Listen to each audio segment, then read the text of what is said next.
sekaligus menyerahkan bantuan berupa 852 unit traktor dan 337 unit pompa air kepada kelompok tani.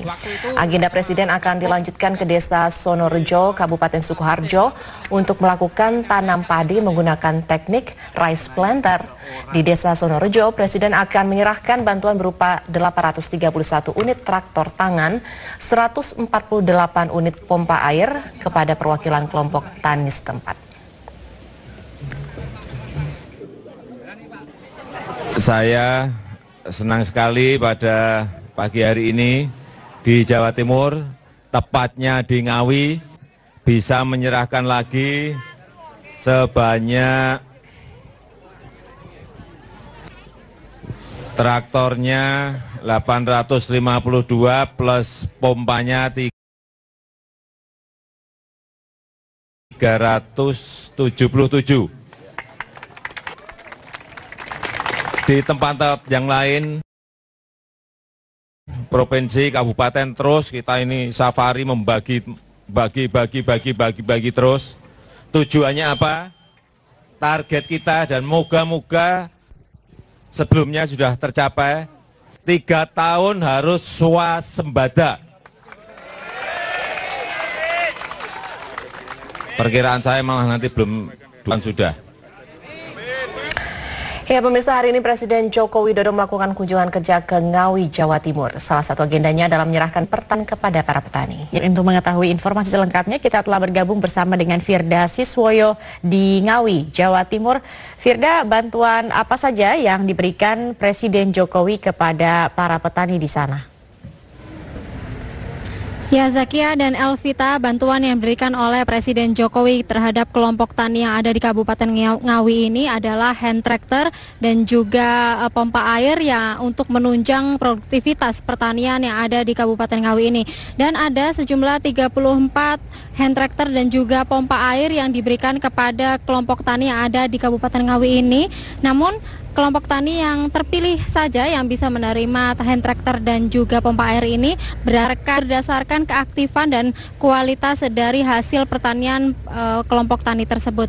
Memang ada 850 hand tractor dan 337 pompa air yang telah disiapkan, namun jumlah ini akan disebar ke kabupaten kota di Jawa Timur yang juga telah terpilih.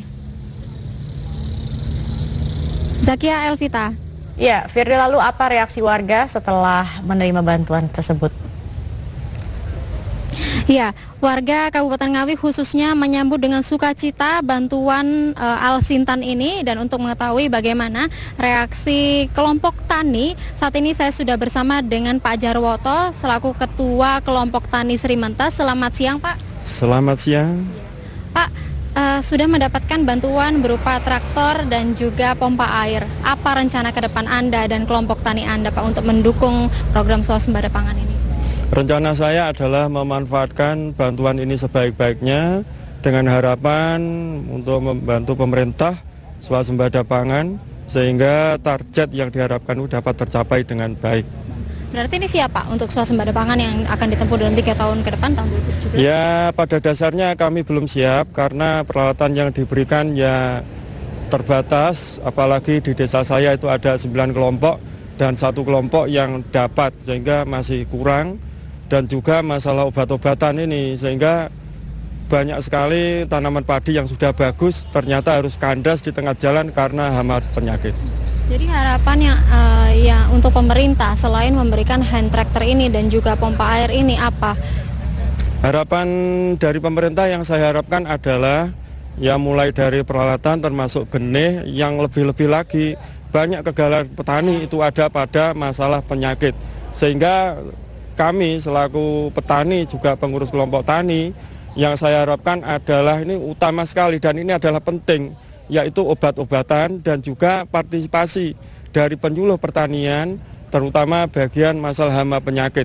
Mereka harus aktif turun ke lahan pertanian biar tahu keluhan permasalahan pertanian, sehingga petani gembira juga siap membantu swasembada pangan yang diprogramkan oleh Bapak Presiden kita, yaitu Jokowi. Baik Pak Jarwoto, terima kasih. Dan itulah Elvita, Zakia, ada sedikit lagi yang diharapkan oleh para kelompok tani, yaitu bantuan berupa penyakit untuk berupa obat-obatan untuk mengobati penyakit hama khususnya yang terjadi pada lahan pertanian mereka. Demikian Elvita dan Zakia, kembali ke Anda. Ya baik, terima kasih Firda Siswoyo atas informasinya. Ya, pemirsa, pertanian menjadi salah satu perhatian utama pembangunan. Indonesia yang pernah dikenal sebagai negara agraris kini menjadi salah satu negara importir pangan terbesar di dunia. Sejumlah kebijakan dirancang dan dilaksanakan untuk membuat Indonesia swasembada pangan.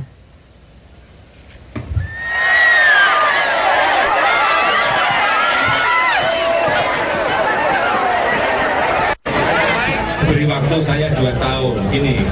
Nantinya, sekarang kan kita pupuk kita beri subsidi, ya kan?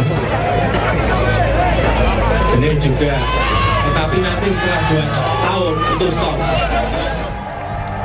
Sejak awal pemerintahannya, Jokowi JK menaruh perhatian besar pada bidang pertanian. Anjloknya sektor pertanian kita terlihat dari membanjirnya produk pangan impor.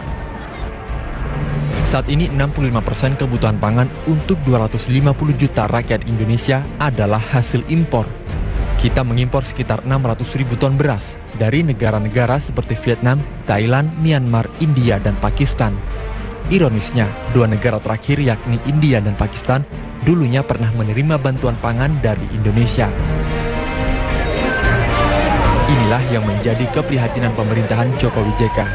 Anggaran pertanian yang minim menjadi penyebab tertinggalnya pembangunan bidang pertanian. APBN 2015 yang disusun oleh pemerintah SBY dan DPR periode lalu hanya menganggarkan dana sebesar 15,8 triliun rupiah. Sementara target pembangunan waduk dan irigasi yang dicanangkan pemerintah saat ini adalah 25 hingga 30 waduk yang memakan biaya sekitar 23,2 triliun rupiah. Kekurangan dana untuk menutup sektor pertanian diambil dari dana pengalihan subsidi BBM sebesar 200 hingga 230 triliun rupiah. Dengan fokus penambahan anggaran ini, target produksi bisa dinaikkan hingga 30% pada tahun 2017 dan otomatis akan mengurangi impor pangan. Sejumlah pekerjaan rumah pemerintah Jokowi JK yang berjalan selama 100 hari masih menunggu untuk dituntaskan. Di antaranya adalah menurunnya luas lahan pertanian, berkurangnya jumlah petani, dan masalah transportasi yang mahal. Tim Liputan Metro TV. Kita ke informasi lain, pemirsa. Dewan Perwakilan Rakyat memilih pasif untuk menyikapi persoalan KPK Polri. DPR menyerahkan sepenuhnya masalah ini kepada Presiden dan menghimbau agar publik menanti langkah penyelesaian dari Presiden. Kasus yang menjerat Bambang Wijoyanto dan Komjen Budi Gunawan belum menemui titik terang.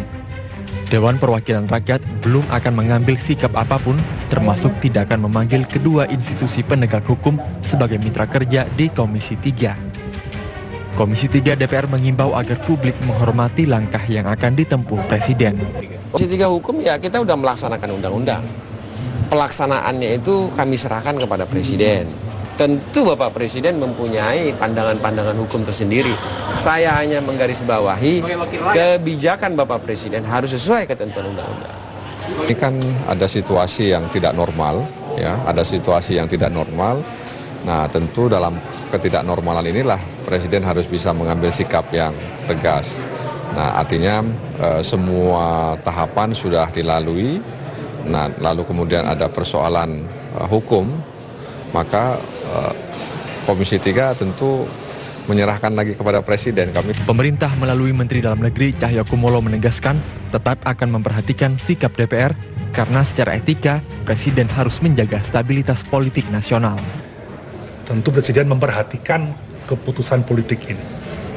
Malah mungkin ada skala prioritas karena kan menyangkut berbagai keputusan politik yang lain.